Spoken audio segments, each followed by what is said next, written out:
Well, hello, everybody. I've just had an edible, so this will get a bit loose as the hour goes on, and I may go longer. I'll be popping in and out of voice chat throughout the day. I've got a few interviews, some media interviews. I've got one with the Proof Collective later today, so I'll just be coming in and out and watching this thing. The whole reveal should go all day long, and it's already amazing. I'm just loving your excitement. Um, yeah, let me just start out by thanking everybody. Gosh, you guys are amazing. The community has really changed my life, and I'm here for you guys always. Your excitement is my excitement. Compersion, that's a good word, by the way. Compersion is taking joy in other people's joy. Like when you teach your kid to ride a bike and then you just see them ride off and not fall off for the 10th time. You get joy from their joy. Okay, what's going on here? By the way, I don't do a lot of Discord voice chat. I do it sometimes. So I think you guys can raise your hands and ask questions or something. I haven't actually done the stage thing before. Usually it's more of a group chat. But what I'll do is, as these photos are revealed, I can just give you a little bit more background information and that sort of thing. Stu is here. He helps run pretty much everything here at my fine art business and NFT business and pretty much everything. Stu and I have been together for 10 years in a totally platonic way so far. But I'm going to Scotland later this year. You never know. I heard things get slippery in Scotland. There's a photo from Hans Zimmer's studio. That's a cool one. I've got a really long description for that bad boy. Oh, see, that one didn't even fit inside of Discord because it was too long. But the full description is on OpenSea if you want to read the full story. I don't at all expect people to read every single story as it comes up in the reveal. It's just too much reading. The whole thing altogether is like 120,000 words, so it's going to be like forcing you to read a Harry Potter novel in 16.6 hours, which I guess is technically possible if you're like really into Harry Potter.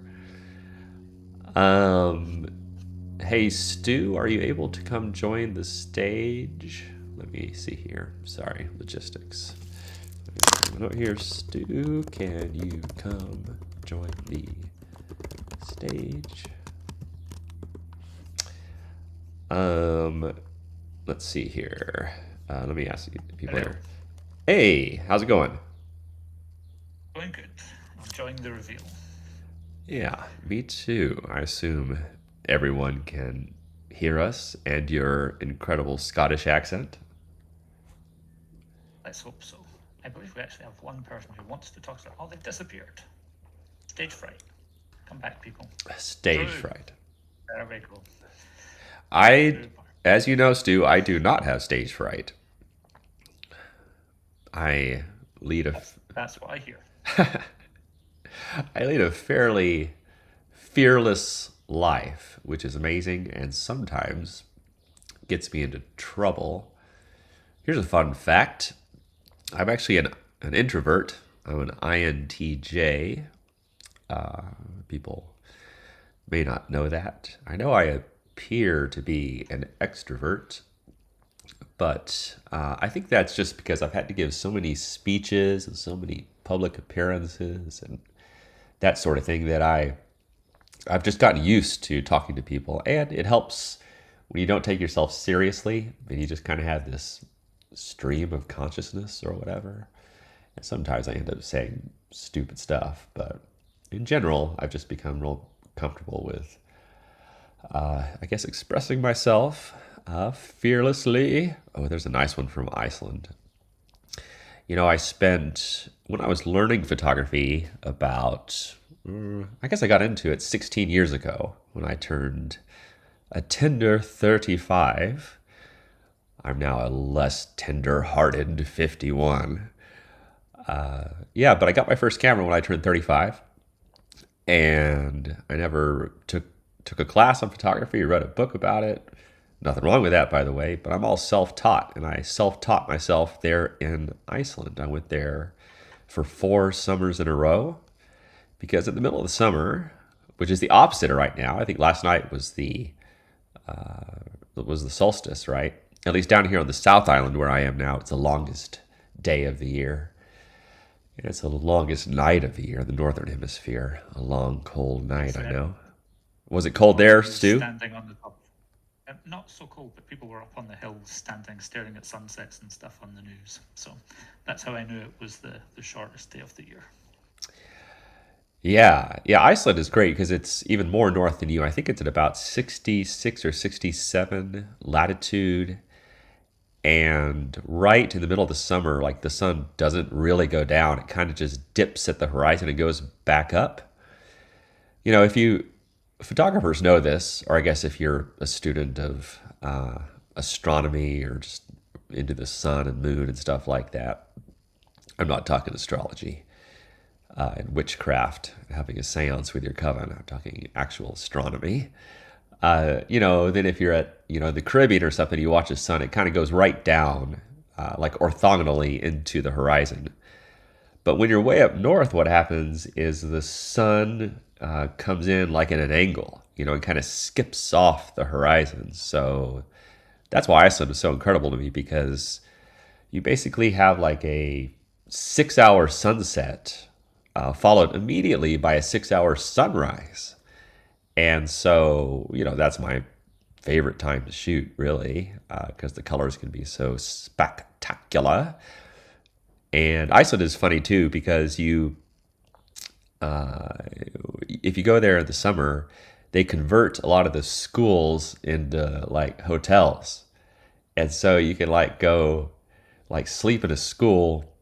So I would sleep during the day. I'd finish my sunrise shooting around, I don't know, 7 or 8 a.m. And then I'd go to this school and like eat at the school buffet with the weird Icelandic lunch lady.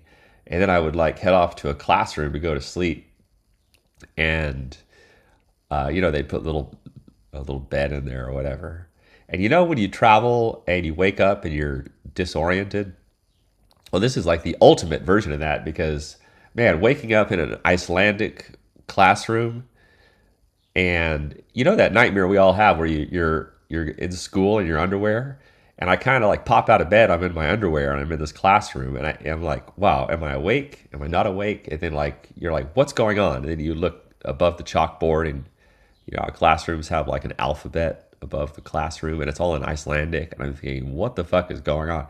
So it takes me like 5 minutes to get my bearings. I'm like, okay, all right, everything's okay, Trey. You just slept in an Icelandic classroom again.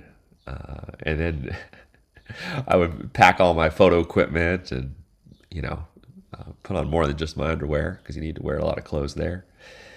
And then I would go out and I would get like 2 dinners, and I would like eat one for breakfast, and I would kind of take the second one on my little road trip with me. All right, look at that. Really strange. What? I was just saying, it's really strange how many of your stories involve you in your underwear. I don't know why that is. Well, a lot of them involve no underwear as well. Uh, and once again, anyone can come up and ask any question anytime. I'm very friendly. I just have to say hi, Trey. Ah, An excuse to say hi to you. I'm going to take it, right? Chance, I should say, to say hi. this is the great Drew Barman from Rickhouse Dow. How are you doing? I'm good, man. I can't wait for mine to reveal. I'm like literally just I probably hit refresh metadata more times. OpenSea's going to crash. What number do you have? I'll give you a clue, because you're 140. 140. All right, let me 148. a 148. Okay, let me go look at my secret spreadsheet here. And I'm hoping it's going to be blurry, so I can share it with Gary V and be like, look, Trey Ratcliff.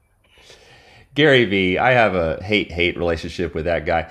Now, uh, that one, oh, okay, that is a super cool one. Can't What? see it. You're torturing me. Let me see. Oh, you'll like it. No spoilers, Trey. No spoilers. Okay, you'll like it because one of the key words, as you know, we're using for rarity is beer. Okay. It's actually the plural of beer, which is beers, as you know. Let me see. What else can I tell you? I get people. This is like grails. You guys are good sleuths, so you'll figure it out if I give you too many clues. Okay, it includes the word government and beers, and let me see. Oh, and perfect. It had perfect for you, Drew. It has the word bar hopping in it. Oh No man, way. yeah. Look at The that, universe conspired to get me a great one. Outstanding. Drew. I can tell you are a fan of The Alchemist. Yes, yes, yes. I read that. I actually read that because of proof. I was trying to think of who was talking about it, but somebody was talking about it, and I read it based on a conversation within the Proof Collective.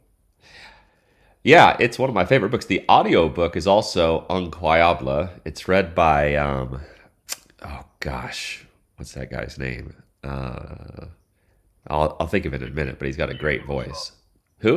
It could be you that was talking about it. Yeah, I might Like have been. months ago. Like Yeah, early on, Proof early days. yeah. I think the guy that read it is the guy that plays Voldemort. I'm drawing a blank on his name. He's a very famous British actor. Uh, Gosh, I can't think of it right now. It's not late. Well, it's not Liam Neeson who says I've got full blown AIDS, but it's somebody else. Hey, Drew, while you're on stage, what you want to plug Rick House Dow and tell the good people here what it's about? No, Come I'm not on. stealing your stage. No. I'll tell you what I'll plug, which is going to be fun because I'd love for you to come in there, is the 28th. So, a few days out, I'm going to interview Tim Ferriss on Twitter Spaces. And so that's on my Twitter if anybody wants to link. That's going to be fun. I'm super excited about that. Rick House, everything's going fine. We got the gins being made, the films being made. It's all going good. So, and most of the folks in here probably know about it. But what we'll have to do is we're going to get together at one point in the same place.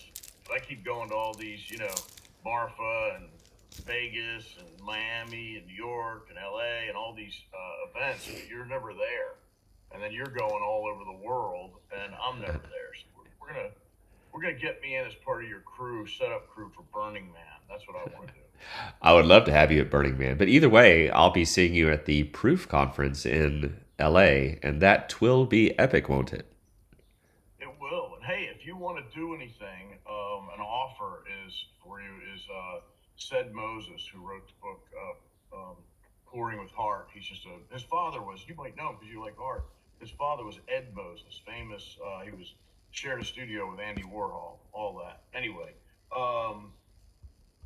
he owns 27 bars in LA. So if you want to do any kind of a gallery, meet and greet, anything you can think of IRL, I'd be glad to jump in and put it together for you because he's a great, good friend. He just flew out here and spent 3 days with us.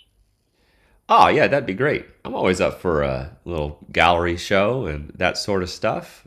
Spread the love, spread the visual eye candy. I'm all over it. So yeah, stay in touch with me and Stu, and it'd be fun to set up a little event while we're there. We could do it, before the proof conference, after the proof conference. We could. I bet you there's going to be a few little events planned in and around it. That would be great. All right. Well, I'm going to jump off stage. I won't raise my hand unless I get the reveal and I have something to ask you about the picture.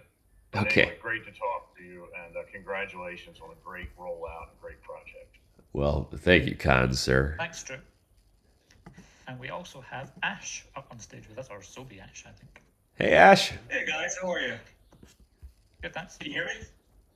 Yes. Great, this is amazing work. I gotta tell you, I was watching you go through them before the other day, and it's like every one of them is jaw dropping in the stories. This is just one of my favorite drops I've seen in my NFT days.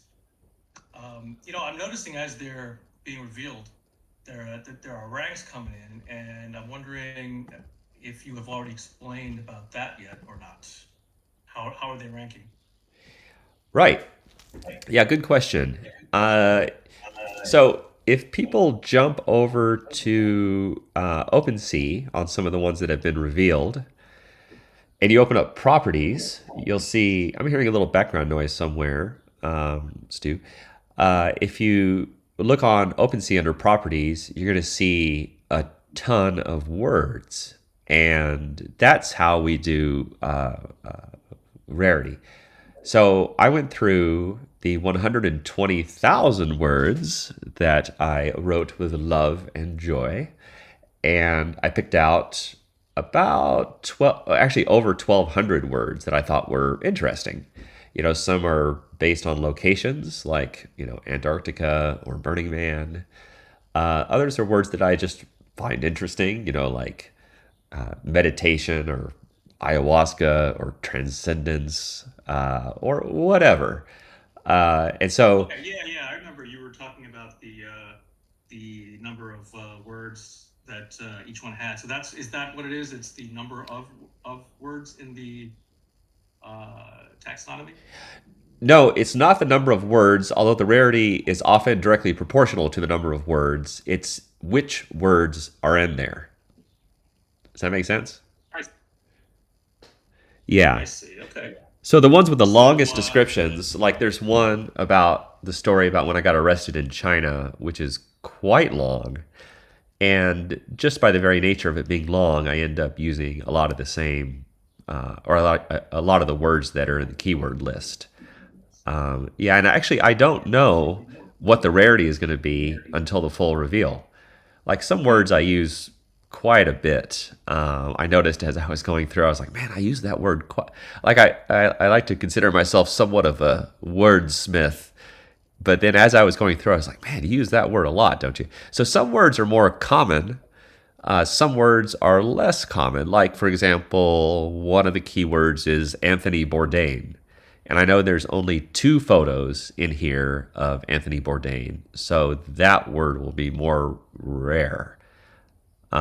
Yeah, so that's in a way. I mean, like to be honest, using the words for rarity is a bit of a gimmick, although that's not really the best word for it. But I love rarity in NFTs. It's kind of makes it a fun game mechanic, and in a way, because this release is so art based, right? As opposed, not as opposed to, I'm not going to badmouth other projects or anything, but there's so many PFP projects where the art is kind of like, it's not that good, and so all you really care about is the rarity. But in this case, you may end up with something that's ranked quite low, like ranked in 800s or 900s, but you still find it to be a beautiful photo, and so you'll keep it for aesthetic reasons. However, I know that a lot of people do like to trade and own things in the top 25% or the top 10%. So that's one reason we did it. Besides just being just a hell of a fun mechanic.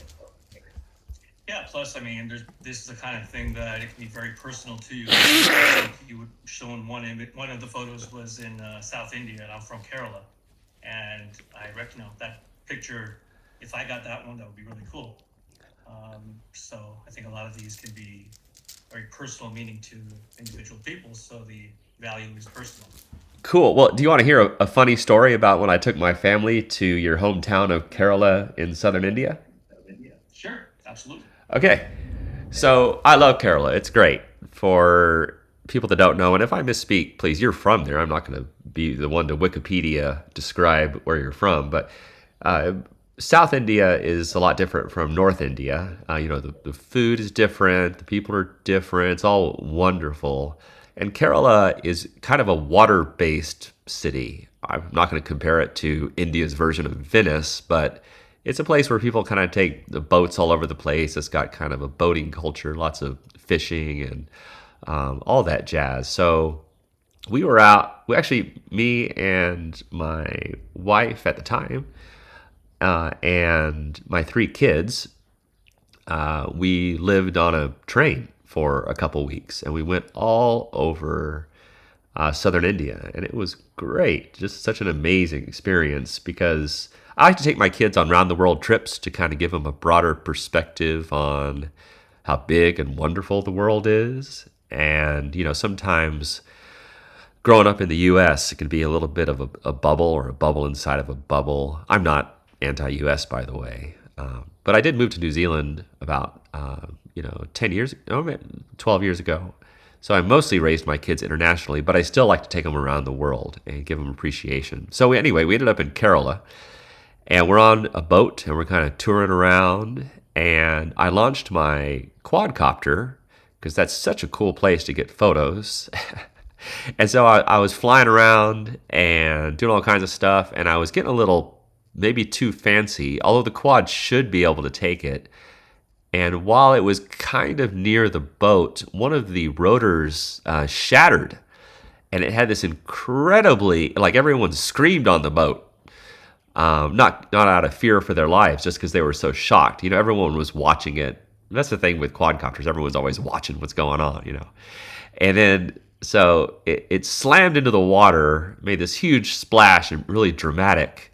And then everyone was like, "Oh no!" And they all felt so sorry for me and stuff like that. And I was like, "That's all right. I don't need your sympathy. All this stuff happens all the time." And then we had this guy with us who was kind of our guide from the train, and he got to be really good friends with my youngest daughter, Scarlett, and she was probably 8 or 9 at the time, and she's so much like me. She's like has all of my wildness and humor, and she's real gregarious and fun, and so she got to be really good friends with this guy his name was Aman, but she would call him Almond. And she was always like insisting that Almond bring her hot chocolate to the room, and she thinks she's like a royalty or a Kardashian. And then so me and Almond came up with this idea that we were going to rescue the quadcopter, which Scarlett, she likes to name my quadcopters. She named that one Quaddle Poddle Model Poddle. And so I photoshopped this. I did this horrible Photoshop for a reason, on purpose. And I photoshopped this giant fish. Some of these fishes are just gigantic.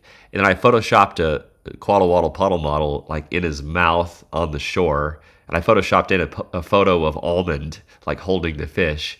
I was like, "Scarlett, you won't believe it. Like, Almond dove under the water and he found this fish that it swallowed my Quaddle Waddle Model Poddle. And he rescued it. So now we have all the footage and everything's okay." She's, "Oh, thank God." She goes, "That Almond, he could do anything." I was like, "I know, right?"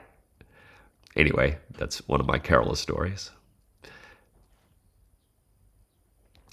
So, any hints on which ones might be 517, 518, and 519? All right. Let me look at my spreadsheet here. Would you say 517? Yeah, 517, 518, 519. And such coincidence because I grew up in the Albany area, which is 518 area code. Oh, okay. Are you talking Albany in the Bahamas where SBF was, or Albany, New York? Albany, New York. Okay. Now I'm in Miami, New York. So South Beach Ash. Cool. Okay, 517 is from Africa. Oh, that was so cool. That may be an animal that you've never seen before. I watch a lot of nature shows, and I feel like I know my animals pretty well. But then I saw that animal, I was like, "What is that thing?" The next one is from Venice, and it's an absolute stunner. And the 519 is a quadcopter photo from a place in New Zealand with some of the most unusual colors you'll ever see in a landscape. So there's some hints for you. Nice. Thanks. Well, I will get off stage now and let somebody else come on. But yeah, I'm watching these reveal, and just every one of them is better than the next one. Cool. Well, nice to meet you, my Indian brother from another mother. Nice to meet you as well. Thanks. Bye. Okay, ciao. Stu, how's everything going? People seem really thrilled as these things are coming up. Oh, look at that one from Burning Man. That one's triggering. Yeah, a lot of nice comments. Yeah. Have a quick scan back through them and see if there's anything takes your fancy for telling a little story. Yeah. Man, gosh, it's nice to see all the activity. People are so nice in our lounge. The only nice people, the only not nice people, are the people that got so angry they missed the mint. And sometimes I shouldn't say this, but I think they're just like that anger. I think comes from like they're not able to get one super cheap and then flip it really fast. Because, you know, at point 0.1 ETH, it's basically free because I wanted everyone to be able to access this. But then it stood for a few days at point 0.3, which is still pretty cheap. If we had put it, Stu, we probably could have put it at like point 0.3 or point 0.5 and it would have sold out, don't you think?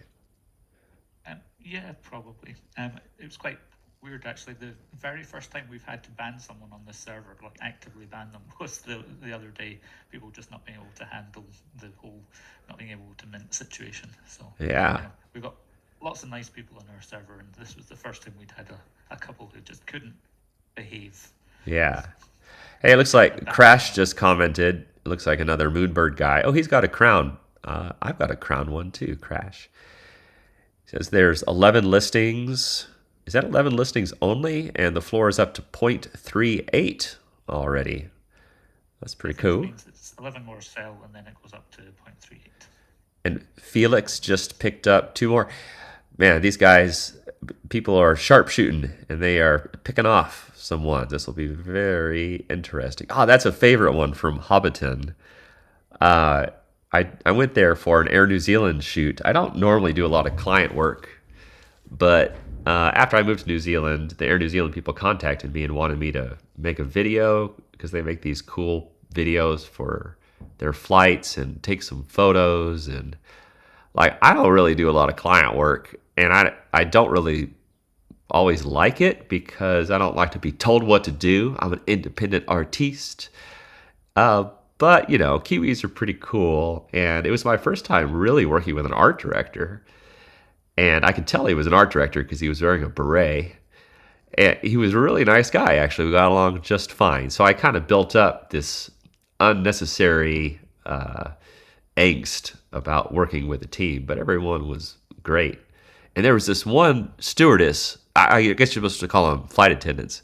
They have... My mom was a stewardess for American Airlines, by the way, back in the day. Just somewhat unrelated there. And so they use all their own talent in their videos and photos. And man, this girl was absolutely beautiful. She was like half Maori, which is the native population here before all the whites came to destroy it and colonize it. And she was incredible, and we dressed her up like an elf. And like I'm a big fan of cosplay, and whenever I see like a female dressed up like an elf, I'm like, ooh, that's quite nice. And so I ended up getting like a few extra photos of her because it started to rain one day, and so we all went into Bilbo's hobbit hole, which you can actually go inside to get out of the rain. And so I was bored. And then there were all these flight attendants dressed up like elves. I'm like, let's do a photo shoot, ladies. I like to keep myself busy, you know. Gosh, it's good to see all the that one's a pretty one from Dunedin. That's another quadcopter shot. Actually, that location is featured in one of my Alan Watts kind of philosophical videos that kind of explores the ideas of Zen and presence and all that sort of stuff. If you haven't checked out those Alan Watts videos, you may really like them. And actually, fun story, that's how I met Kevin Rose. I released my first Alan Watts video, and it got like over 1 million views on Facebook and YouTube. And he contacted me out of the blue and said, hey, Trey, I love this video. Can I put it in my meditation app? Because he had a meditation app called Oak, I think. And I was like, dude, of course. Like, I love you, Kevin. You're, I used to watch him even back on the screensavers, the Leo Laporte. And I was on Dig and followed Dig Nation and stuff. And I've always liked the guy. You could tell he's just like a high IQ polymath kind of guy. And so I was like, of course. And so that's kind of how we first became acquaintances. And then I guess several years later, I was going up to Portland, and I sent him a note. I said, "Hey, I'm in Portland. You want to hang out?" I didn't have any agenda or anything. He was like, "Totally." And I went over there and spent the night with him and Daria and their newborn baby at the time. And then I did his podcast, and he did my podcast. His podcast has about 1,000 times more listeners than mine. Not that that matters, but yeah, that was a real honor to get to meet him. And it's, you never know if people are authentic or whatever online, but you get a good. I had a pretty good sense of his authenticity online and watching him, and then meeting him in person. I'm like, yeah, this guy's got incredible integrity. I'll follow this guy forever. What a mensch. Zareth said, "Thanks again, Trey Ratcliff. I love Tokyo." I love Tokyo too. Thank you. Oh man, there's people writing in Chinese now. Pancake. I shared a picture of the flight attendant elf, or a flight attendant elf, in the chat for the lounge. If anyone wants to go and scan back a little bit to see what a flight attendant elf looks like. Oh yeah, good find. Yeah, she's a cool lady. Actually, she ended up Air New Zealand was one of our sponsors for the European tour, and we had this big bus that we took all over. And after Paris, we went over to London. We actually put our bus like on a boat and took it across the English Channel. And then we drove into London. It's a big bus, and we actually ended up hitting a few buildings and stuff. I wasn't driving. We had this Swedish driver who was quite good, but they're tight streets. And that was a huge photo walk. We probably had 300 people show up. And then Air New Zealand sent out some of their flight attendants, and she was there. So it's nice to have a re-meeting with her. Okay, Stu, give me 3 minutes to take a little break here. I'm gonna refill my coffee, and I'll let you do some talking. Give a status report. What's going on with the reveal. How long will this go on? How does it appear on OpenSea? All that jazz. Just in case people are just joining us, catch them up with a little status report. Sure. Enjoy your toilet visit. Hey, by the way, I've got a Japanese toilet, and it's incredible. If people haven't used a Japanese toilet, let me know. I've got a hilariously embarrassing Japanese toilet story from when I was in Tokyo. Oh my god, it was embarrassing. Okay, anyway, I'll be back. I can hardly wait. Yeah, so as far as the reveal goes, for anyone who's not seen the announcements and things like that, this will take about 16 hours. We won't be here for both of us every second of the 16 hours, but a big chunk of it will be here.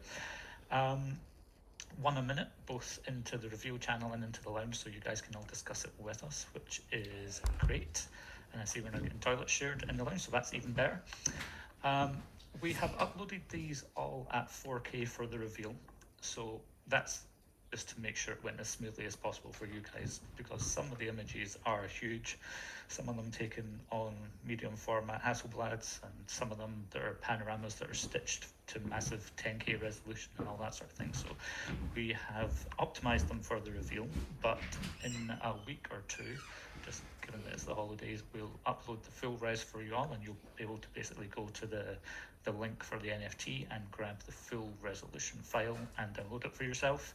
And you can feel free to print it for your home use, or to put in your office, or use it as a desktop or anything like that. We have absolutely no problem with that at all. So, if you want to do a commercial deal with Coca-Cola, maybe give us a shout and just see that everything's okay and they're going to use it in the right way. But yeah, use your NFT as you please.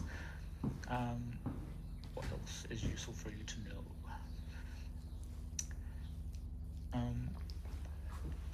No, I think that's pretty much it. It will reveal automatically, regardless of whether we're here or not. It's all been automated. So we have some of the guys from Supernormal, who were the same team that did Zipkey, or Zipsy, however you want to pronounce it. And they came in, helped us out with the reveal and with the contract and all that sort of stuff. And they've been really good to work with. And so we had them do the reveal similar to how we did it with the projects, where we get one every so often coming up automatically into the Discord. And the only thing you might see that's a bit quirky with it is that we, for some of these descriptions, are really pushing the limits of what Discord can do in terms of character lengths. So some of them will cut off. If we see any of that happen where you're actually here live, then we'll post the rest of the description for you. But the actual NFTs themselves, when you go into OpenSea or any of the other markets, you see the full description. They don't have the same character limits that we do on Discord. So yeah, we just chop off a little bit so that it still reveals perfectly in terms of the image. So yeah, be sure to check out your own NFTs to see the text get cut off on Discord. Fancy coming up on stage and having a little chat, maybe get a clue about your image.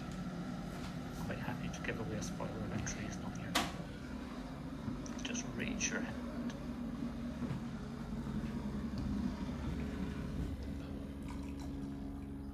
You're all so quiet.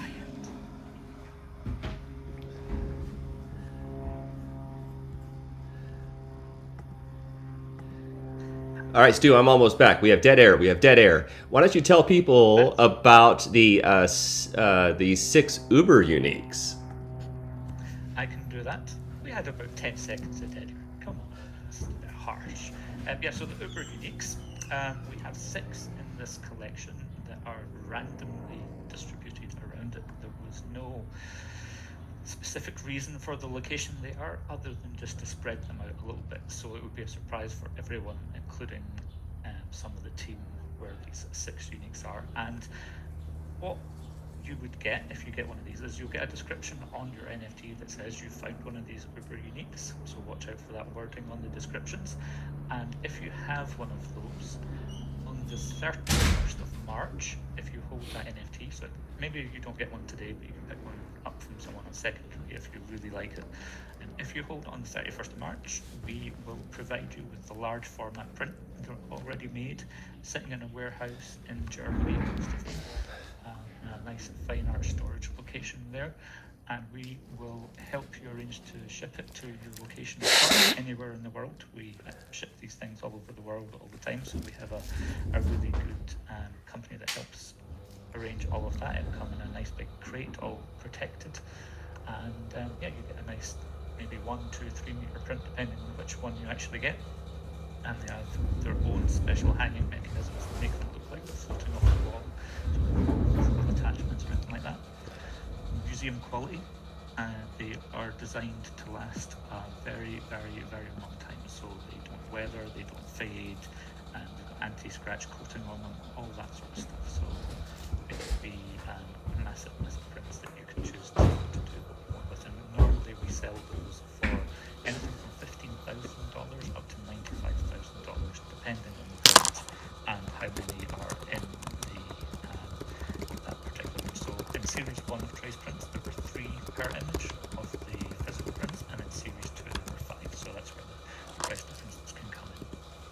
And I can see someone asking in the chat, when will we know the first Uber number? I don't even know it. I did know at one point for some of them, but we've looked at so many images over the past couple of weeks, just as we were fine-tuning all the data, I couldn't tell you where the first one's going to come up. I know when the first one's going to come up. It's going to come up sometime in the next 40. Okay. That's a hot tip. Hot tip! Yes, and you'll know which one is the Uber uniques because we add a little extra chunk to the description where we talk about it being a Uber unique. And what I've done is just like we have 100 or 1,200 plus keywords. For those 6 Uber uniques, I added like an extra 15 to 20 tags for each one.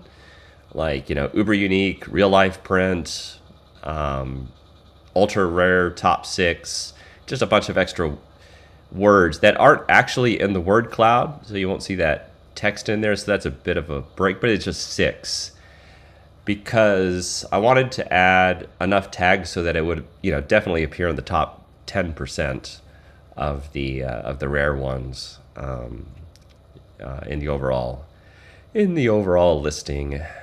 Yes, thank you. And one thing I would Stu. add Go on. as well about the physical prints is that we are so confident that these will arrive in good condition and all that sort of stuff, because the only time we've ever had one not arrive somewhere in good condition is when a courier drove a forklift through it.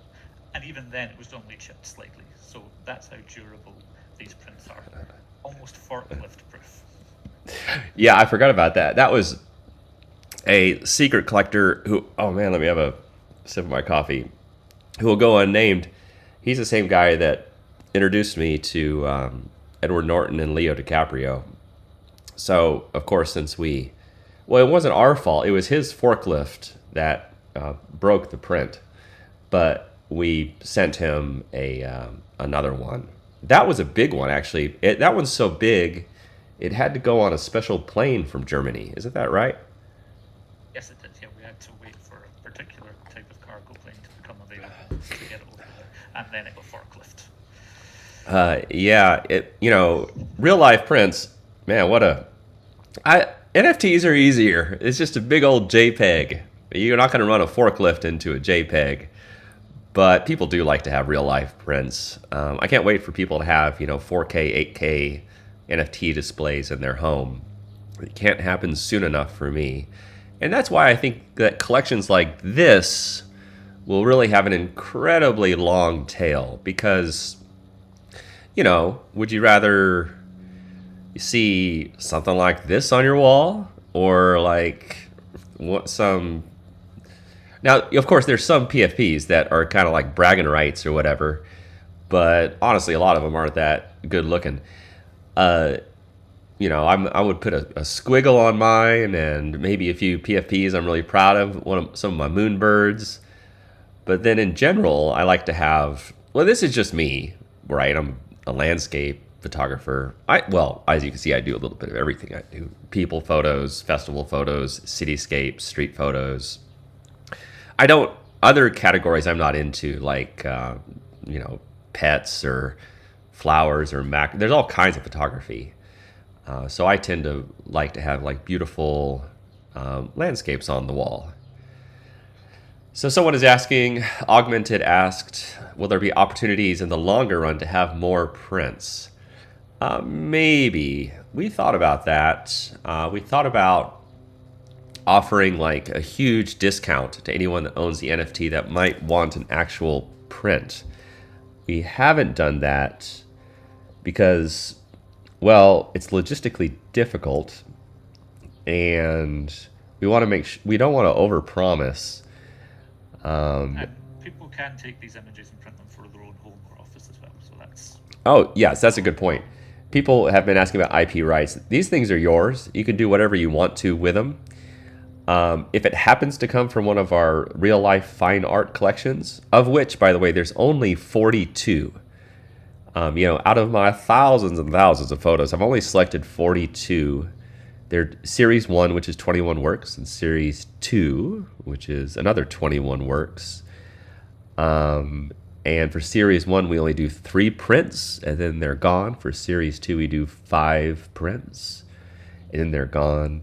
So even if people end up with one of those, and there's a few of those in this collection, they can still make their own prints, but they won't be part of the official collection, right? We'll call that part of an open edition, right? Correct, yeah. They won't be to the same spec. And we do have 2 people waiting to come on stage as well, so let's have Rathberger go first. Hey, thanks for doing this, you guys. At the next break, I would love to hear from all your travels, hear Trey tell a funny Stu story, and hear Stu tell a funny Trey story. Thanks, guys. I'll tell a funny Stu story. So I was in London for some reason. This is, I think, before I was there for the European tour. And we know, unfortunately, Stu and I didn't get to hang out much there because I was running around with my hair on fire with the tour and interviews and all that jazz. But I was there another time, and we went up into the Shard, which is, that tall, angular building in London, and it was just recently finished, I think. And I love me a good skyscraper and getting up there and trying to get the good photos out of the skyscrapers. It's hard always with reflections, and there's all kinds of challenges to shooting out of windows and skyscrapers. I won't get into all the technical stuff. But for whatever reason, we decided to go to the bathroom together, like ladies do. They always go to the bathroom together. And so we went in there, and they have these 3 urinals that are like right up against the glass. It's real avant-garde urination. And he was standing in the middle one, and it's hard to look cool while you're peeing in a urinal, but I thought he looked kind of cool. And for whatever reason, I brought my tripod and camera into the bathroom. I don't know why I did that, but I'm glad I did, because I was like, hey, Stu, you look pretty cool. I was like, just stand still and then look back over your right shoulder and give me one of those Scottish coquettish smiles. And I took his photo, and it came out to be pretty cool. Actually, if you want to see that photo, I think it's on one of our websites. I have so many interesting projects. One of them is called Machine Elf, where we make these 3-dimensional fractals, and they're videos that we release, some of them on YouTube, and they're actually quite incredible. They're like visual meditations, and we also make them for 360 VR. And so I think I was putting up pictures of the team, and I'm like, let's put up that picture of you on the urinal. Is that okay? And Stu actually said, okay. Okay, Stu, your turn for a story. God knows what you're going to say. Actually, just about that urinal photo. That urinal photo hung over my toilet in my house for a good few years, and so everyone that came around to my house had to look at me while they peed. So nice little view for them. Too funny. Yeah, so a story about Trey. Actually, same trip. And it's not really a story about Trey, but it's a story about how Trey gets either himself or other people into trouble. So on that day that we went to the Shard, we had the quadcopter with us, and we had to go through all sorts of things, like getting it scanned to go into the Shard and things like that through the metal detector, and I had to carry it all around the city and all that sort of stuff. And we were at 3 or 4 different locations where we were flying it, and this is before there were proper quadcopter rules everywhere and things like that. So we were flying it in London and got stopped by security people 2 or 3 times, and Trey was the only person flying it because it was his quadcopter, one of these big Inspire things at the time, the DJI ones. And then that all went fine, and there was a weird moment where we got approached by some mobsters at 7 Dials, and it was all very strange conversations where they were kind of eyeing us up and wondering what we were doing and stuff like that, so who knows what they were up to. But then after I got home, maybe 2 or 3 weeks later, I get an email from a government agency questioning me over what we'd been doing in London with a quadcopter, and what was I doing and why was I doing it and all that sort of stuff. Does Trey get contacted by government agencies? No, it's me who has to answer all the questions. So thanks for that, Trey. Sure, you're like my human meat shield that I use to protect myself from actual damage, while my inner circle, they fall like pawns in my queen's gambit. Yes. Country, cause carnage, leave everyone else to deal with it. Yeah, totally. Homie G's asking, what trait is the physical print? You'll see the extra traits in the word cloud, and you'll see some extra description down below. Stu, do you say someone else wanted to come on? Oh, thank you. Hey, Snar, what's going on? Thanks for that last question. Go on, Snar. What's up, guys? Yeah, it must be really dark where you both are at the moment. How far north are you two? I am in Edinburgh, so Okay, it's not yeah, too very far dark just now. The civilized part of Scotland. Just kidding. Yes, absolutely. So Trey, for you, it's probably like Vegas, right? It's always dark. It's kind of like Vegas. There's no windows in the casinos. You don't know what time of day it is, so you're just drinking coffee anyway. Well, actually, here on the South Island, New Zealand, it is Oh, I 10:19 thought you were in a.m. Iceland. I apologize. Oh no, I might have, I or maybe I might have misspoke accidentally when I probably when missed thinking it. too fast. No, I was talking about learning photography in Iceland. Yeah. So now it's quite bright, and last night was the summer solstice, so it stays bright here in New Zealand probably till like 10:30 or 11 p.m. and then it gets bright really early too. And my bedroom has lots of windows in it, and I like to be woken up by natural light. So I haven't quite been getting enough sleep. I've only been getting 6 or 7 hours, but I know I need a good 8 hours. So it might be time to put on my eye mask. Yeah. But anyway, did you have a question? Conan is your friend. Yeah. First of all, I wanted to say again, I hit you with a note yesterday, Trey, but to both of you and anyone else involved in the project, congrats. I think the project's awesome. Love your photography. Seems like it's been a great success so far, selling out. And yeah, super excited for the reveal. The question I had was, who are the top 3 most interesting people you've met on this journey? Oh. Well, Question. if you want to hear, I won't repeat the story here, but I'll jump to some other people. If you want to hear the full story of how I met Ed Norton and Leo, and we had this crazy dinner together, that's in Nucci's first show, which is on Spotify. And we just released the second show just a few hours ago. So you can hear that full story. But probably I got to meet 2 of my heroes, which is so rare. I feel so lucky. I have so much gratitude and, thanks for the universe that I get to meet and commiserate with some of my heroes. The first 2 that come to mind, I'll think of a third soon, are Hans Zimmer and Kevin Kelly. First with Kevin Kelly, he is sort of, I guess, would be classified as a techno-philosopher.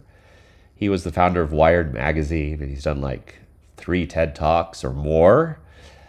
And just a wonderful guy. And listening to his TED Talks early on really changed the way that I did my blog and lead my life and run my business. He's most famous for this essay he wrote called 1,000 True Fans.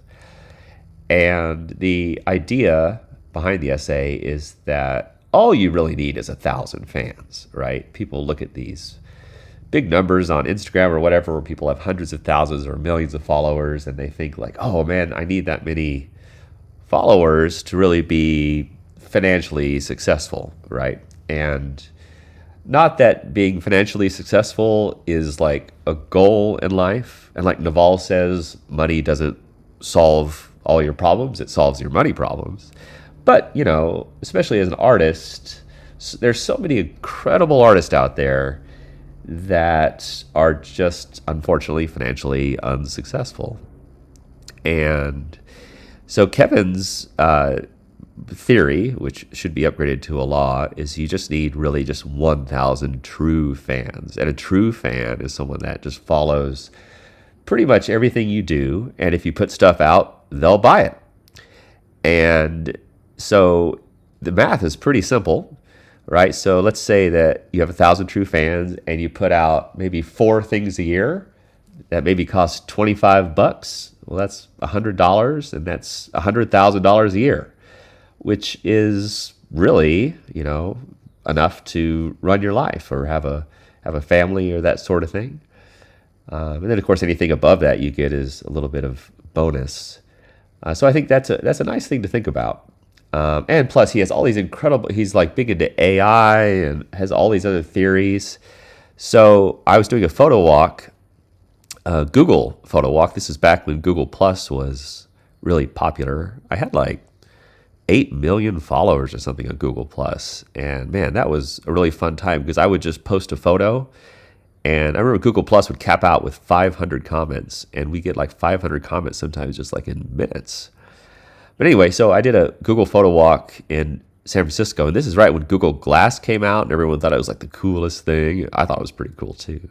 And so we were giving away a Google Glass thing. We had 400 or 500 people show up at this photo walk, and I give a little speech. I jump up on a bench and give a speech like Mussolini before he was hung. And one of the guys that came up to me there was Kevin Kelly. And he came to introduce himself. And he goes, "I'm Kevin Kelly." And I said, "I know, you're one of my heroes." And so we got to meet each other. And he's a photographer too, like a serious photographer. He just came out with a whole series of books. And so we kind of got to be friends. And we had lunch.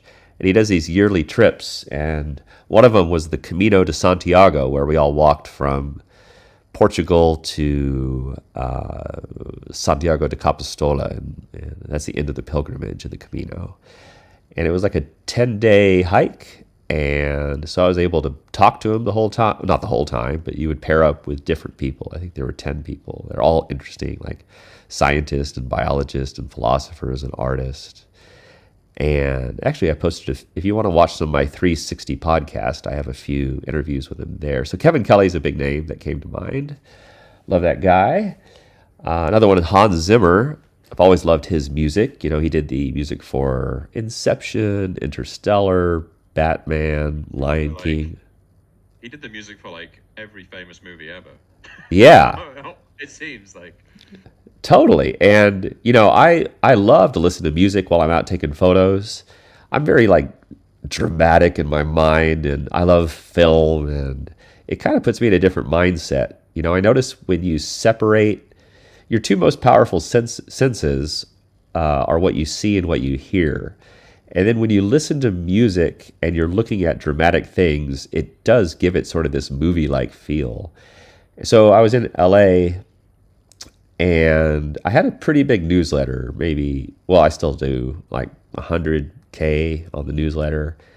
And I know this, Kevin Bacon 7 degrees thing, or maybe it's 6 degrees away from anybody. And I thought, well, I got a head start with 100K. Maybe I'm not 6 degrees away from Hans. Maybe I'm closer than I think. So I sent out this newsletter. I said, "Hey, I'm in LA. I've heard Hans Zimmer has this incredible studio. I've seen a few photos of it. I would love to go in there and take photos." And like immediately, within 5 minutes, I had this guy named Peter Georges, a nice German guy, said, "Yeah, hey, I'm a fan of yours, and I work for Hans Zimmer. I can get you in there tomorrow. Do you want to go?" I was like, totally. So Hans wasn't there, and this whole story is inside one of the photos, by the way. I think it has been revealed already. I think it's in the top 100. And by the way, top 100 doesn't mean rarity. I mean the numbering system. And so I went in and I spent like 4 or 5 hours inside his studio, and I was alone, and just taking tons of pictures and looking at all his little knickknacks and objets d'art. And I was just in heaven. I was in this little Valhalla. I was like, oh my God, I'm in a studio. And it's like all red velvety and like very plush and just real cozy. And so I was like, okay, like this is serious. I want to impress this guy, So I took a ton of photos. I got this one that I was super happy with, and I shared it with Peter, who sent it right to Hans. And Hans emailed me back and he goes, "No one has ever made my little boudoir look so beautiful. Next time you're in Hollywood, let's have a drink." I was like, what? Oh my God. And then so I took him up on the offer probably several months later, and that was a whole nother story, which I won't get into here, but it is hilarious because we were super drunk. It was around midnight, and he's like, "Oh my God, I forgot to record it was my deadline tonight at midnight to do the Kung Fu Panda soundtrack or theme." And then, okay, I won't tell that story now. We'll leave it in the photos. A third person that I really enjoyed meeting. Trey, just before you go on to that one. Yeah. Uber has just revealed. Oh, that's the bamboo forest one. Yes. Correct. All right. Yeah, so you can see all the extra. Oh, I see a typo there. Yule does it have the apostrophe? Gosh darn it. How did we miss that? I don't know. Gosh, we're usually pretty good at all that. But you know what? When you write 120,000 words, you're going to miss an apostrophe here or there. Yeah. Guys, if I could just sneak in one more very, very quick one. I Sure. don't need a really long response, but how are we feeling about 937? Oh. Let's That's a see lot of here. scrolling, that one. I don't know if we can scroll that far. That's a long way. I'm gonna have to wait like 2 weeks for that one to show. Right? All right, don't worry. Is it okay if I use 2 fingers? I like to ask first. As long as you're not flicking the V's at me, she will understand. All right, what'd you say? 917? 937. 937, okay. 937. That feels like a prime number. Ah. Oh, it's one of Trey's favorite types of shot. Yes, it is. Okay, clues. It looks like a drone photo, but it is not. It's incredibly intricate and will look amazing like on a 4K or 8K display. Yeah. Oh, wait a minute. No, wait, sorry. 937. Hold on. Oh, okay. Sorry, I was wrong about that one. That might have been 936. 937 is.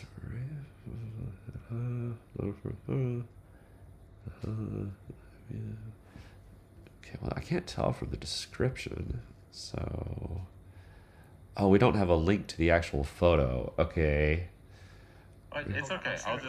I'll wait in suspense. It's fine as well. Okay, I can tell you it's a city. It's a city shot, and it is a.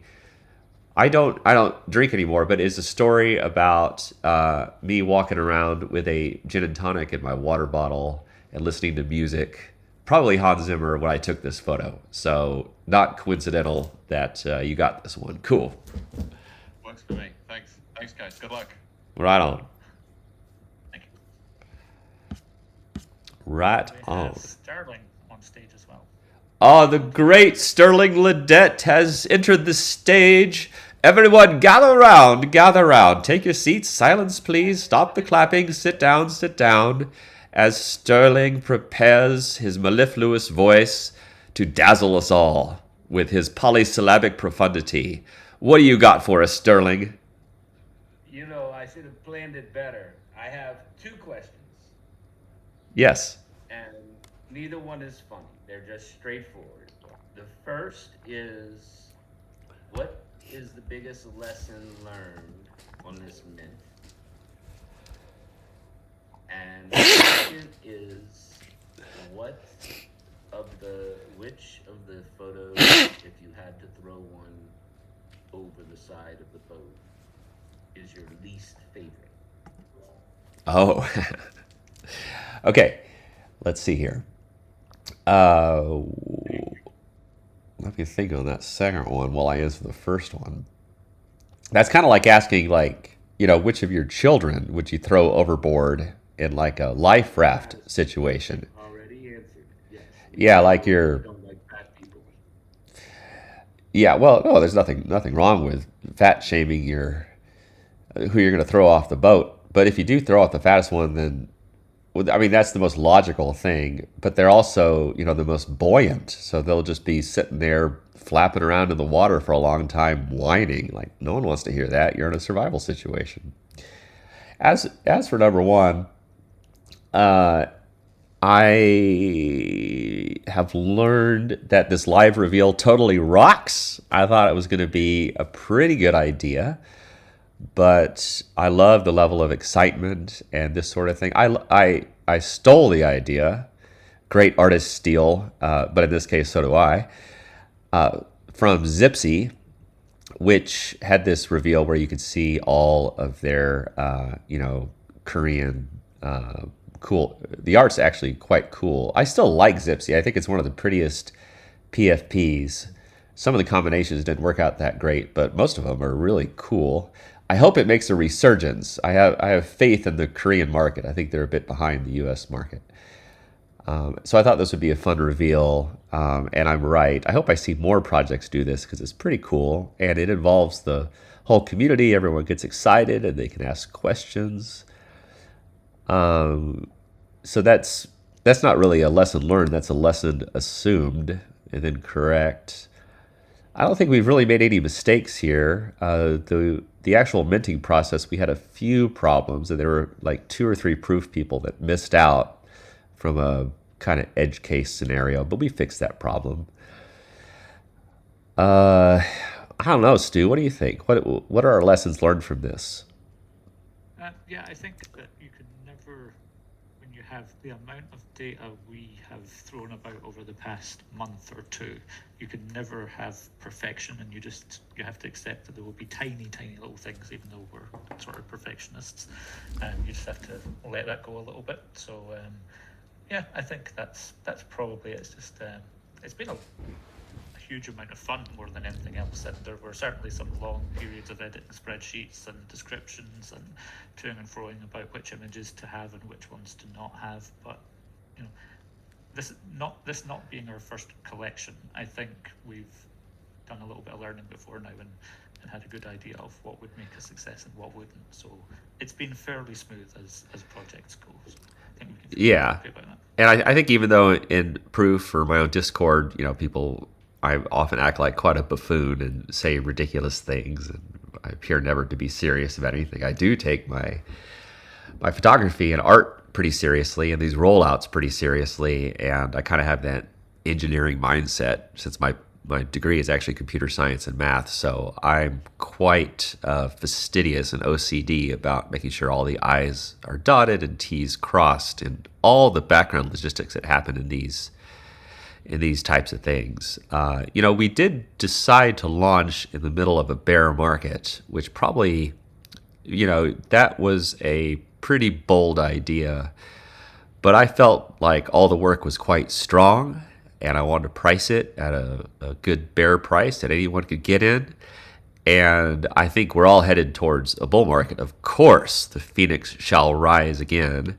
So having people in early and having like real art that will, stand the test of time, I think this is a really good strategy. And it shows the community that, I just keep delivering on all the different projects, even in the middle of a bear market. So I think that is my lesson learned, that even if the whole market's going tough, you just still keep creating art and keep delivering, and I think people remember that for the long term. Now, my least favorite photo of the 1,000. Oh my gosh! Let me just scroll through here. I've got so many photos, Sterling. I've got, total, by the way, I've taken about 850,000 photos my whole life, and they're not all winners, of course. And everyone has different taste, so all these made it in there for one reason or another. Some people won't like a few of them, they may not get them, but I kind of get all of them. Oh gosh, my least favorite photo. There's probably some that you enjoyed less in the creation than other ones. For example, I know from experience that you're not a fan of 5 a.m. getting up to try and get a sunset or sunrise. Sorry. So I would say you would probably lean that way for choosing an image that you're not as big a fan of, purely because you remember the soul-sucking horribleness of getting up at 5 a.m. in the freezing cold to try and get it. Yeah, but that's more about, I do always hate that experience, but it doesn't mean I hate the photo. I guess one of them I don't really like is one of these pictures of me that's in here. I don't have many selfies in the collection, although this wouldn't really classify as technically a selfie. I probably have like 4 photos of myself in here. And, I don't like to make it about me. If I was some hot Instagram model with like a giant hoochie booty that was advertising your tea and like just acted like a, super naughty girl in the hot tub, I would have like 1,000 photos of myself, but that is not me. But there's this one photo of me on the Remarkables Mountains here at home. It's in this snowy, rocky environment. and someone else took it, but then I did the editing of it. And the only reason I don't like it is because it's kind of like this heroic shot of me, like, like Howard Rourke in the beginning of The Fountainhead, kind of like looking out over the landscape, and I'm holding a camera. And in a lot of ways, it doesn't really represent me because it seems a little showboaty. But I think people will like it. I think I'm just a little too self-conscious, Sterling. Do you ever get self-conscious? You're too awesome. You probably don't. I live in self-conscious. I'm always self-conscious, brother. Sterling, but it's okay, because the truism that I adopted. What other people think of me is none of my business. yeah, I got you. I'm pretty. I'm quite thick-skinned. I don't really care what people think of me. I don't want them to think I'm a bad person or have any bad thoughts. But in general, Sterling, we have so many funny, hilarious people in Proof, and you are definitely one of them. You and I should do a podcast or something where we just talk shit. Sure, with Dan. I told you, Dan announced on his newsletter he just won the photography award. I think yesterday he announced publicly. Right. The professional photography. I would much rather do it in Bunker in New Zealand. I'm trying to get him to do so, but if we have to do it without face-to-face, that could be arranged, but I certainly would prefer to do it right there in New Zealand. That would be great. I need to plan this unofficial New Zealand party here at my place in New Zealand. I don't know when we'll do that. Maybe sometime after that might be nice. Maybe a month or so after the Proof conference. I know it's hard to get to New Zealand, but the right people show up at the right time. Any other Sterling life updates for us?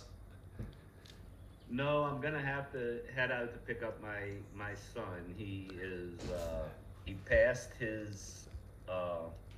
This is interesting. He passed his G-force centrifuge acceleration test by the Navy, and his long-term goal ever since he was 10 years old, and let's see, he's 24 now, was to become an astronaut, and he's well on his way. They deploying him. He's going to be in charge of his own E-18. I'm going to pick him up. We're going skiing. I'm picking him up from the airport, and I have to leave my house in the next 20 minutes or so to go do so. But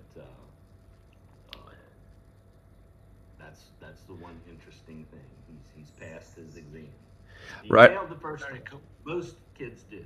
Cool. You're quite the decorated military veteran yourself, aren't you? No, it's just him. I wasn't military myself. I have family, but I've never. Oh, I don't know why I thought you're in the military. I guess you got that look about you. Anyway. Well, thanks, Sterling. Good to talk to you as always. Bye. Ciao bello. Trey, did you mention who the third person was, or did that question get put to the side because of the reveal of the Uber? Oh yeah, that got pushed to the side. Well, I'd say one of the most interesting guys I met. God, I met so many. Is Tom Anderson. He's Tom is the guy that started MySpace. If you remember MySpace back in the olden days, and like Tom was your friend on there. Like everyone started out with one friend, and it was Tom. And then this is back, and like he sold MySpace to Rupert Murdoch for like $580 million or something, and then he just kind of retired and didn't do anything. It's his goal in life not to work and to be a man of leisure. Nothing wrong with that.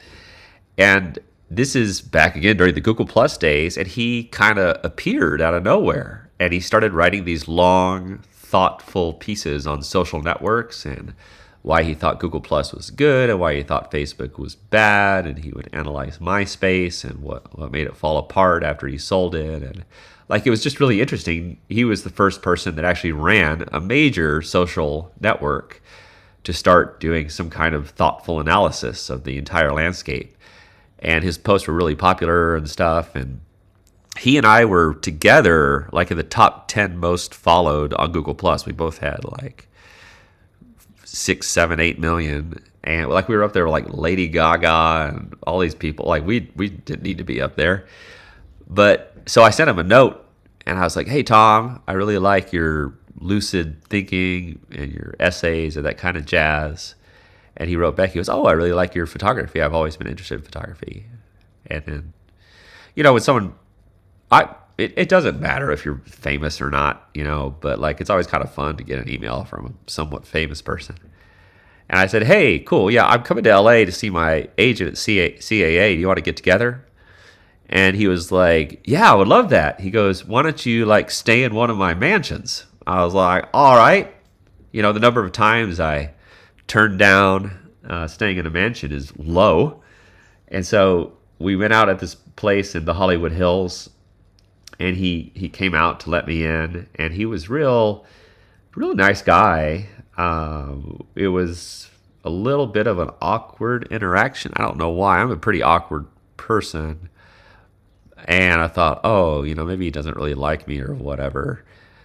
And then, so I stayed at his place for a week, and, I ran around and had meetings and all that jazz. And it was towards the end of the week, and I still really hadn't hung out with him. So I sent him a note. I said, hey, thanks for letting me stay at your place.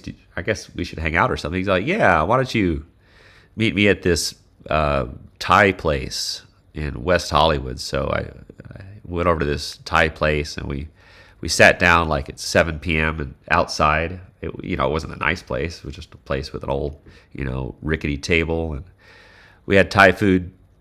Anyway, we talked, and man, we were fast friends. You know how every now and then you meet someone that you just totally click with?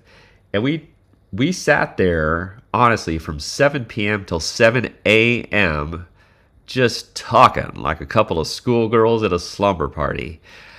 And he expressed an interest in learning photography. I said, well, why don't you come with me to Burning Man? He goes, I've never been. I said, well, let's go.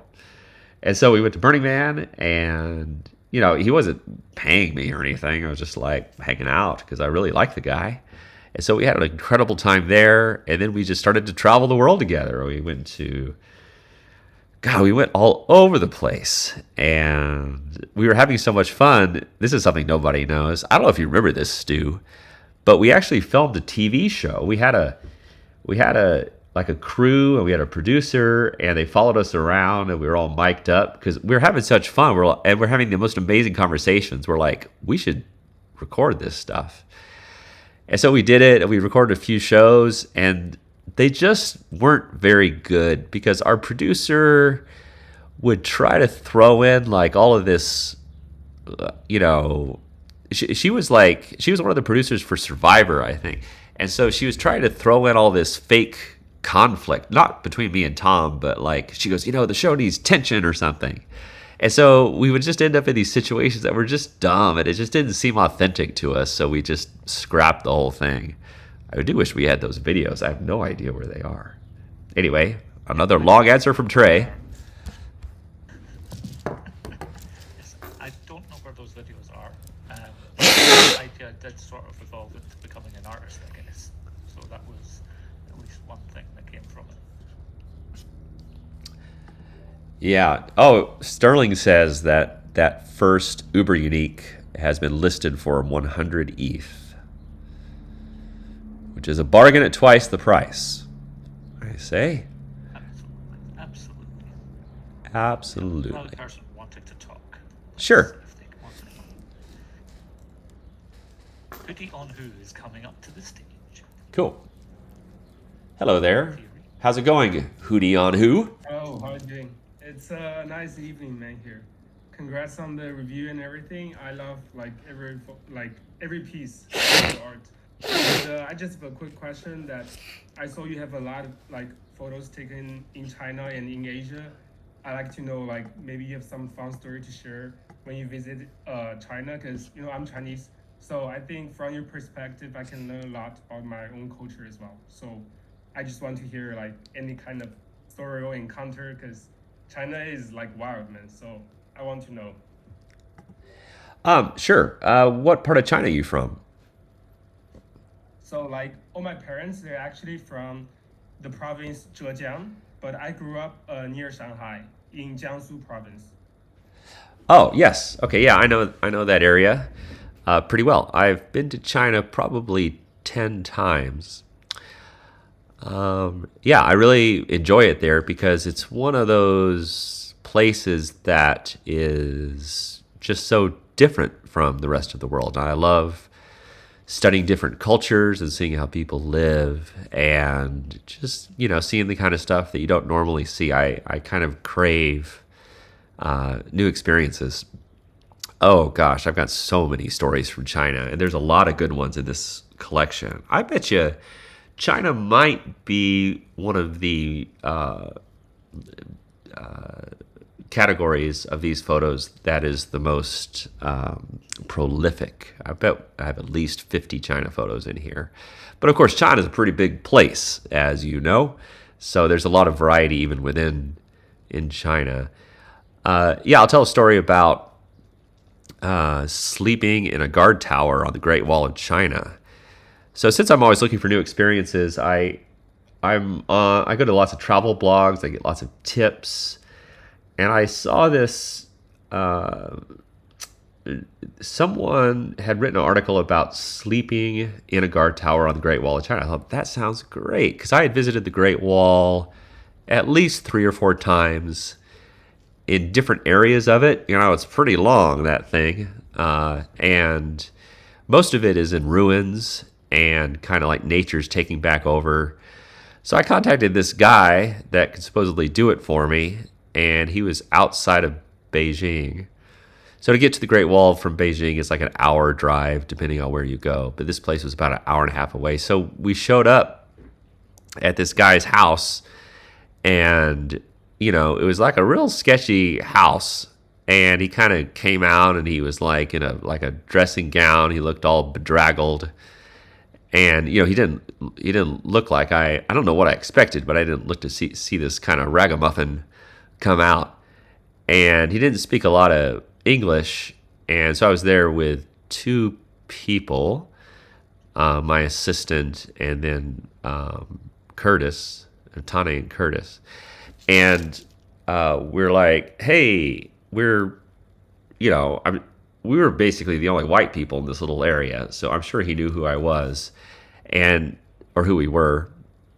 And so he was going to take us up there, and then like he ran inside, he came out, and there's like chickens running all over the yard, and like 3-legged cats, and so and so he goes, okay, he goes, we're going to go up, but we can't go up until after 7 p.m.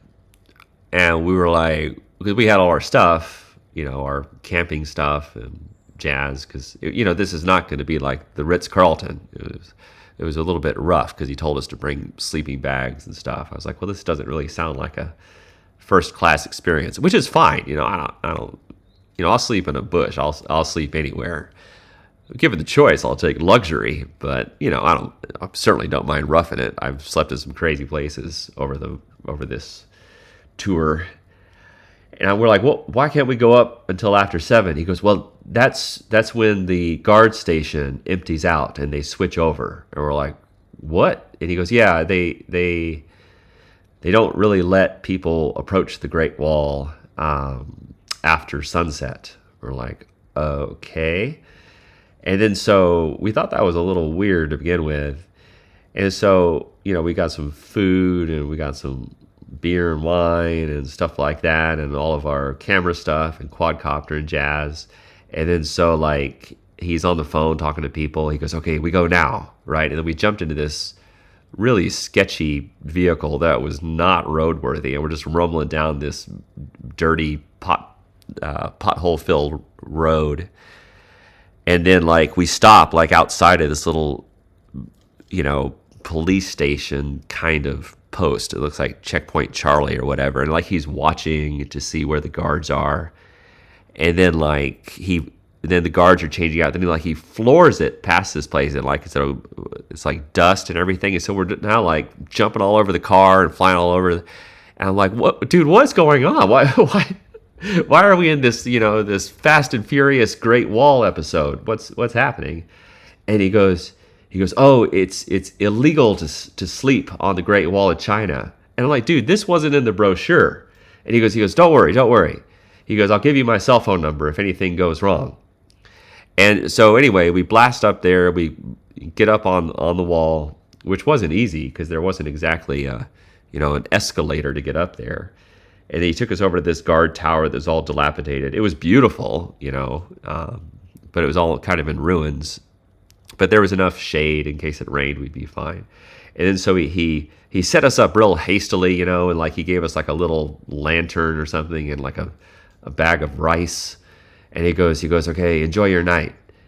And then he goes, I gotta go. I'm like, you're not staying? He's like, no. He goes, I can't be seen up here. I was like, what's going on? And he goes, you have my cell phone number, right? And I say, yeah. He goes, I don't know if the cell phone will work up here. I was like, well, what good is that going to do me? And he goes, and then he said, and if the military comes to get you in the middle of the night, please do not mention me.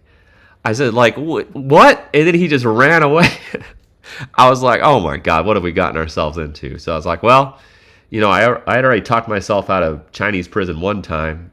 I was like, I guess I can do it again. But it turned out to be a beautiful night. The stars came out, and I set up to take photos, and I got a few good ones. We launched the quadcopter. It was incredibly uncomfortable sleeping on that stone in a sleeping bag, but it was worth the experience, and I was not arrested for a second time. So there's another little China story there for you. Hoodie on who? Yeah, thanks, man.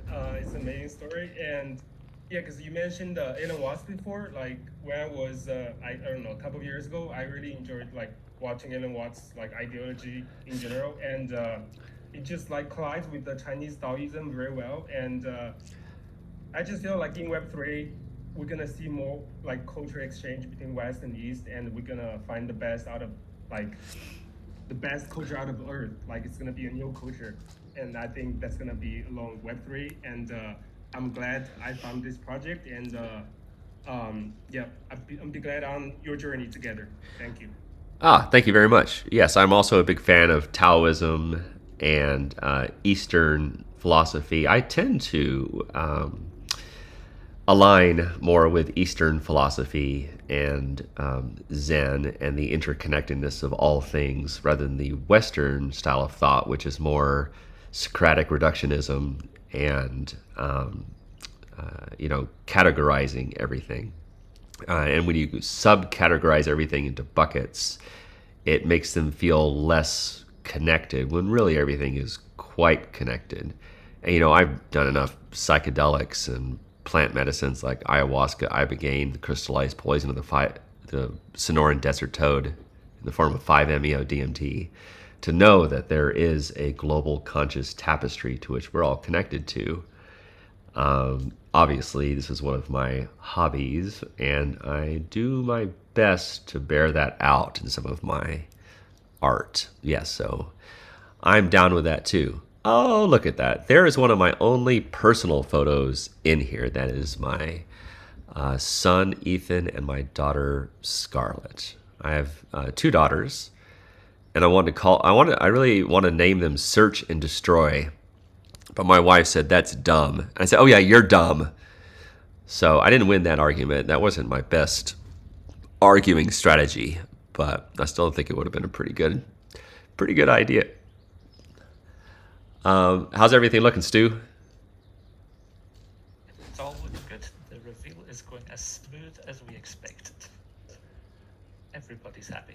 There is one question actually that jumped out at me, and it was NFT 111 is one of the Burning Man ones, and one of the people in the chat asked, do you remember which year it was?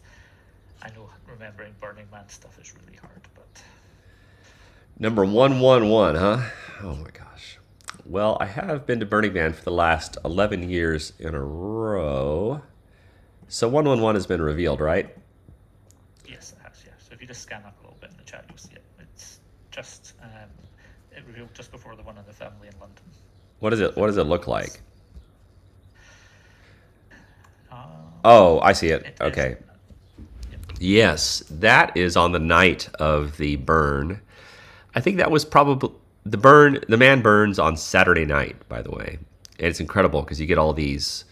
It's so hot and the fire is so intense. They're always the biggest fires I've ever seen.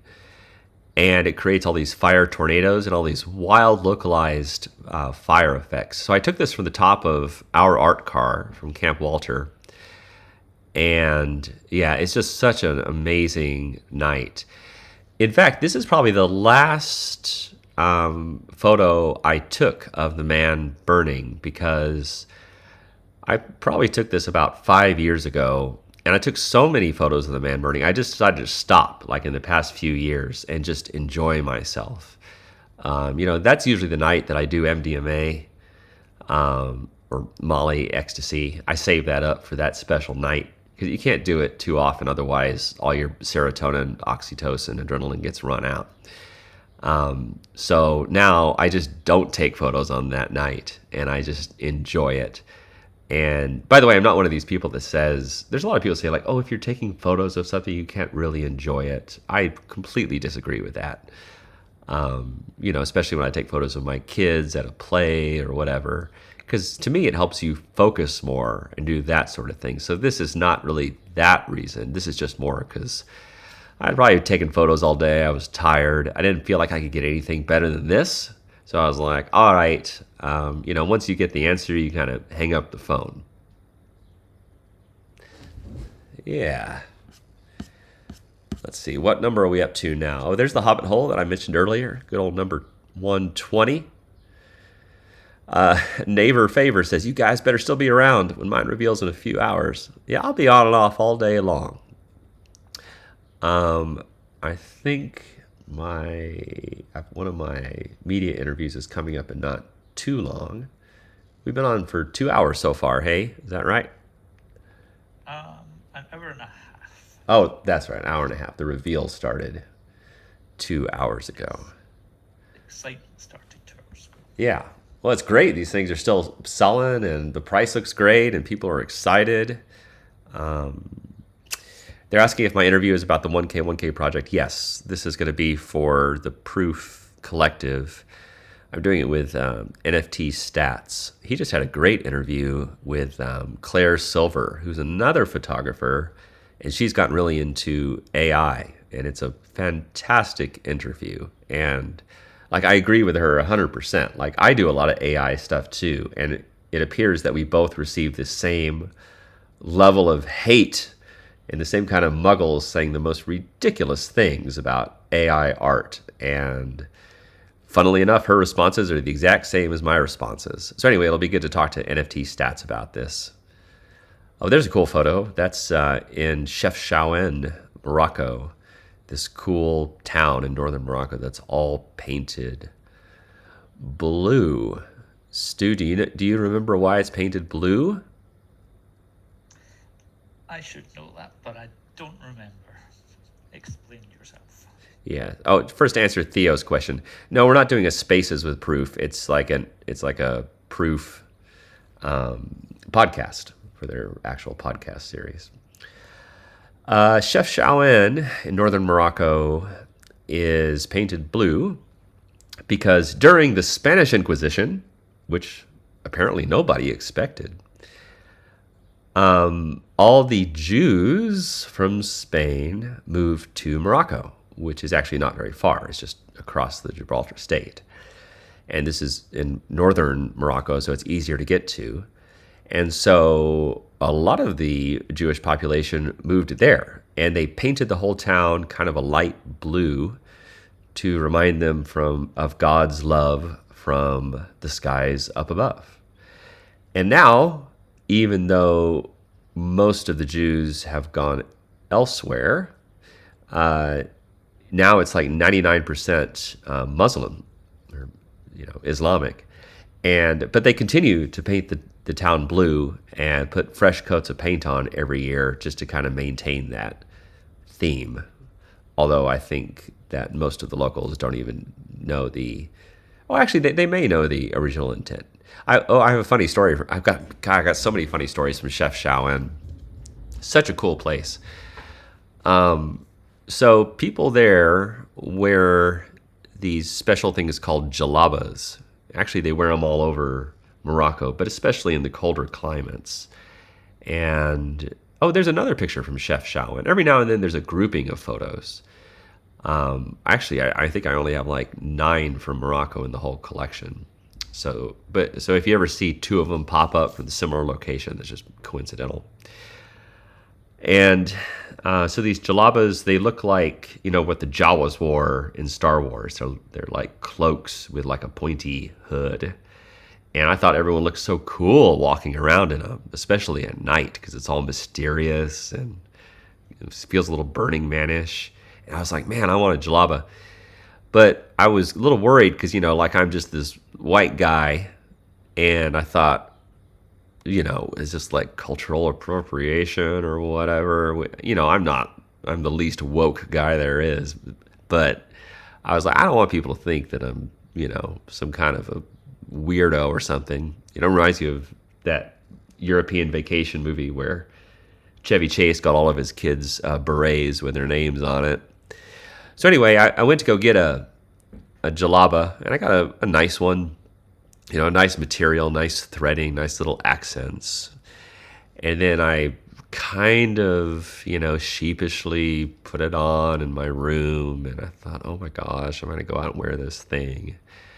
I have a healthy amount of self-doubt, So anyway, I went out, I was wearing it.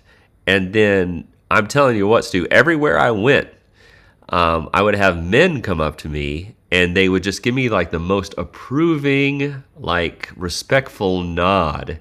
And then, they didn't speak a lot of English, but they would like look closely at the jalaba.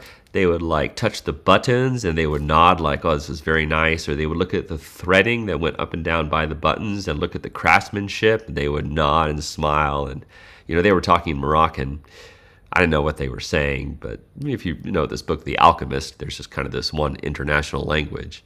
So I had all this, anxiety about it, but everyone loved it. They felt like I was, paying good respect to their culture and all that jazz. And that similar situation happened in India when I took my daughters there. Yeah, I was going to say it. I remember you saying that. Yeah, I was just going to mention it. Yeah, and in that time I had my wife with me, Tina, and she was, she's way more conservative than I am. She thinks I'm way too much of a wild man, which, she has some good points. But I was like, let's get our daughters some of these saris, this traditional Indian dress. So we were in Bangalore, as they call it there. That's where we started our train trip. And we went to this small little local market, and the girls tried on dresses, and they looked adorable. And, the women at the shops were all happy and excited to dress them up. Because, we were the only white people in there. And I thought, okay, well, maybe they're excited because they work there and they're trying to sell us some stuff or something. But then as soon as we got out on the street, people loved them, especially the women. And then we went all over South India. And we were in some places where we were the absolutely only white people, and they almost have never seen like a blonde-haired, blue-eyed human ever, and they were just fascinated with my daughters, and they just loved the dresses, and people got so excited. I mean, the amount of joy that they brought to so many people was incredible. And then I think they were a little alarmed at first, and so was Tina, because of all the attention they got. But then soon enough, they realized there was no danger or anything. Like sometimes people would walk up to the girls who were 8, 9. The youngest, Scarlett and Isabella, was maybe 12, 13 at the time. And they would just look at them like, are you real? And then they would use like the outside of their fingers and kind of stroke their cheeks. They're like, are you like a ghost? Are you like a real human? And they got probably, 10,000 selfies. So, Yeah, that was a really fun thing, and it made me less worried about these woke ideas of cultural appropriation because it just seemed to bring incredible joy wherever we went. Yeah. Um, what what is this? What's Nair saying? WTF is this photo? I wonder, is he talking about the Burning Man one? Yeah, Not the sure. boring one. Oh, the boring one. Yeah, that's actually an interesting Quite photo because it's not one of, I love it, but I have so many photos and I put that one out and people just love it. So I decided to include it in the collection. Yeah, well, it's a good photo. I'm not going to lie, but I think I just have a different barometer for my favorites. Um, but obviously people do like it. I would say, as a person who was not there when you were taking it, it really jumps off the screen at you. But you maybe don't have that same immediate impact because you were there and would have had all the senses going off around you when you were taking it. So you have more of that coming at you when you see it. Well, I now that you mention it, I know what I find frustrating about this photo, which, like you said, no one else would know. So they have different events at night because they have a lot of art there, and sometimes they take some of the art and they burn them on nights before the actual man burns. And this was a piece that I was so excited to come see burn. It was these two train engines, and they were on a track, and they were aimed at each other. And I think this was a Thursday night.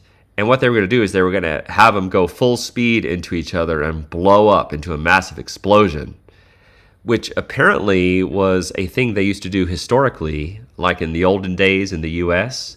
They would have like two trains like on either side of a bridge, and they would have them go at each other like full speed, and then like the conductors or whoever drives the train, they would like jump off the train at the last second before they smashed and like jump off the bridge and land in the water. And then the trains would smash apart and like the whole town would come out, thousands of people would come to see these trains collide into each other, which actually does sound incredibly cool. I wish they would bring that back. So they were going to reenact this here, and I was with somebody that was so slow. This is the thing I don't like about going with people sometimes is they take forever to get ready, or they're just airy or Joe jacking around, and like I can be spontaneous or whatever, but like I'm a bit of a planner.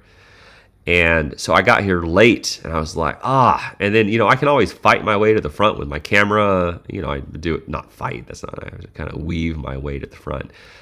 But it was just about to smash apart while I was here. So I was like, oh no, what do I do?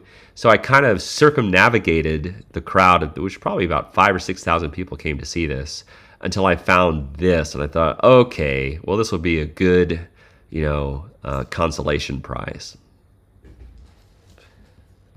Anyway, little background info there on that particular photo. Oh, that one that just appeared is pretty cool. That's a drone photo from Venice. I think that's in one of the Alan Watts videos that was mentioned earlier. Correct. Blue Hawk says, oh, I want this one. Oh, yeah, that's a cool photo from Patagonia. That photo number 131 is right on the border between Argentina and Chile.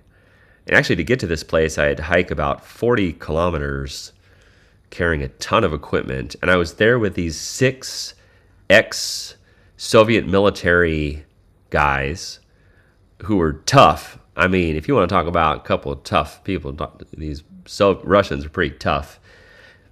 And actually, it wasn't all 6 guys. One was a female, but Stu, she was indistinguishable from the men. I guess it was nice to have a little female presence there. Every night she'd make us borscht, and after a week of eating borscht, I was tired of borscht after the first meal. It reminds me of one of my favorite movies is Love and Death from Woody Allen, and he's like escaping Russia, and he's trying to burn down everything. And one of his lines is, I burned down the house, but it's tough to light borscht. Well, you got to keep yourself well fueled on that sort of stuff so you can get through your high climbs up to the lakes for your nice fresh water. Yeah, I know. That's actually the place I had my very first panic attack. I'm a very zen, low anxiety guy, and I always thought panic attacks were things that happen to other people, but I was wrong. It can happen to anybody. I was sharing this little tent with this big, fat Russian guy named Yuri, right? I mean, he was big. Like, just to take a photo of him, it was like taking a panorama. And he would just basically just have a massive amount of cognac. And this is right before bed. And this was one of those tents that was like real low slung, where you can't quite sit up in it, like to protect against the weather and the wind and everything. And I was packed in there right beside this guy, like a beluga whale. And he was snoring, and it stank, and like it was all cold and snowy outside. And I felt like I'm not claustrophobic, really. I mean, I have a decent level of, I don't want to feel like I'm trapped, but I did feel trapped or whatever. And then I started having a panic attack, and I didn't know what was going on, because the first time you have a panic attack, you're not sure what's happening. But I just felt the need to get outside. So I got outside, and it's like snowy and dark and like miserable. I'm like, well, what the hell do I do now? I'm not going back in there. And so there was a second tent that had a little bit of a vestibule, porte-cochere, if you will. And so I dragged half of my sleeping bag in there. So I kind of put my hips and legs out into the snow in the sleeping bag, and I kept my head under the cover. And I finally fell asleep, and then I woke up, and I was completely covered in snow, at least the lower half of me. And it was such a bad night's sleep, and it was like, I just kind of want to stay warm in the sleeping bag. But I finally got the gumption to get myself out of there. I got all my photo equipment, and then I hiked down to this lake, and it just looked so beautiful, and I was so happy by the time I got there. So it was a horrible night, but a beautiful, transcendent morning. Selfie from the Barora shops just came up. I think that's the only one we've got from that project that's in this, and that someone asked if there were any others from the Sotheby's Barora project. All right, that's part. We just recently had a Sotheby's auction for one of my pieces, and it came with a little cask of whiskey, and that piece, my art, that was part of that auction, went for just over $1 million, which is pretty impressive. By the way, anyone listening, I do not take myself seriously. I don't mean to showboat or anything like that. But that is kind of cool. It's good for collectors when you have something at Sotheby's that goes for a lot. It means that that this is not just like, I'm not just like an NFT guy. I'm also like a real life guy. So it's nice to have a foot in both worlds, which I hope, and I'll keep doing that kind of stuff. So it bodes well for all collectors, I hope. Yes. Okay, Stu, you want to take over while I take another little 3 or 4 minute break?